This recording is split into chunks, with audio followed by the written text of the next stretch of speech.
When we were in the garden and we were just looking at some of the farms and looking at the animals graze, chickens, we were asking ourselves, like, how much chicken do we eat? Because it takes time for one chicken to grow.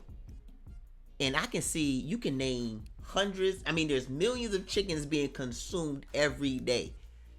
How Every are we 5 able? minutes. How are we keeping up with the demand? Because there's got to be some fake stuff in there somewhere. Because the time is just not on our side.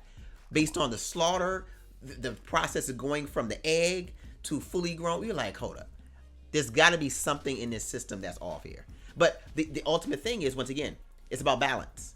It's about understanding what works for you. Because clearly, there's certain foods I eat that have a negative impact on me versus others. Once I understand it, but how would I know that if I've never been taught my DNA, my body structure, the elements from which I grew and what works for me? But I can rate, or I can take that back to our homeland to see, how did they eat?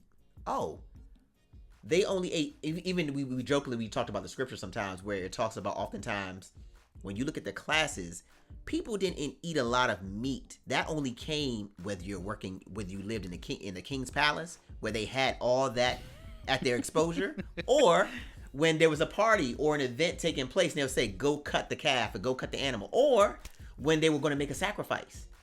But this wasn't McDonald's for breakfast, McDonald's again for lunch, and then I'm going to go to Chick-fil-A for dinner. Tomorrow I'm going to hit up the carry-out to get some chicken wings. I'm going to have another steak. Do you see the overconsumption? Because our bodies can't even keep up with this stuff. Because we're out of whack. We're out of balance. So we don't have to be a scientist to understand that something is bad in is going to produce something bad out. Like, is an easy universal law for us to understand.